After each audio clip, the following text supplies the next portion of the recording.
ایک مفتی صاحب کی ویڈیو ابھی مجھے کسی نے بھیجی ہے جس میں وہ یہ کہہ رہے ہیں کہ مغرب سے 15 منٹ پہلے شب برات والے دن آپ 100 مرتبہ درود شریف پڑھیں اور تسبیح لے کر بیٹھ جائیں، اور پھر اس کے بعد 40 مرتبہ یہ پڑھیں، 50 مرتبہ یہ ذکر کریں، اور ان اعمال کو کرنے کے بعد آپ کے اتنے سالوں کے گناہ اللہ تعالیٰ بخش دے گا۔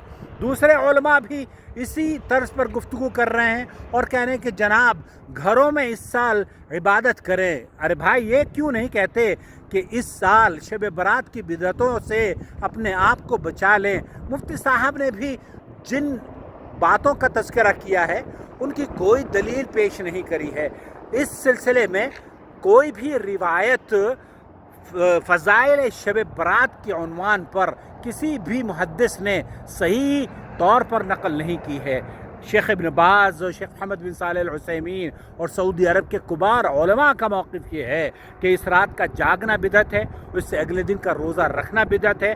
اور یہ جو مفتی صاحب کہہ رہے ہیں کہ جناب 40 مرتبہ اتنی دعائیں کرنی ہیں اور تسبیح لے کر بیٹھ جائیے اور اپنے آپ کو مصروف کر لیجئے، بدعتوں میں گھیر لیجئے، اس طرح کی کسی بھی حرکت میں آپ کو پڑھنا نہیں چاہیے۔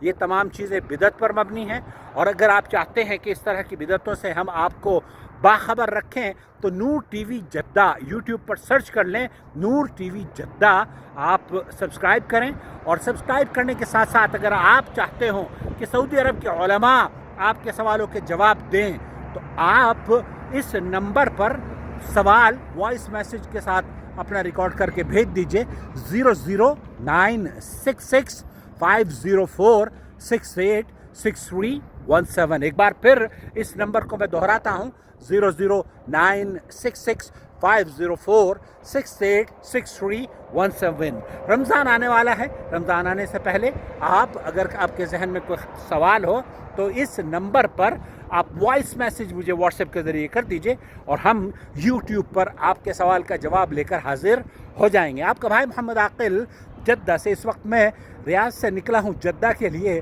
اور یہاں بیچ تقریباً 400 کلومیٹر چلنے کے بعد ابھی 600-700 کلومیٹر کا سفر ابھی بھی باقی ہے۔ غالباً 500 کلومیٹر ریاض سے ابھی دوری ہے ہماری جدہ سے۔ انشاءاللہ جلد ہی پہنچ جائیں گے اور وہاں پھر آپ سے پہنچ کر ملاقات کریں گے۔ اپنا خیال رکھیں۔ والسلام علیکم ورحمۃ اللہ وبرکاتہ۔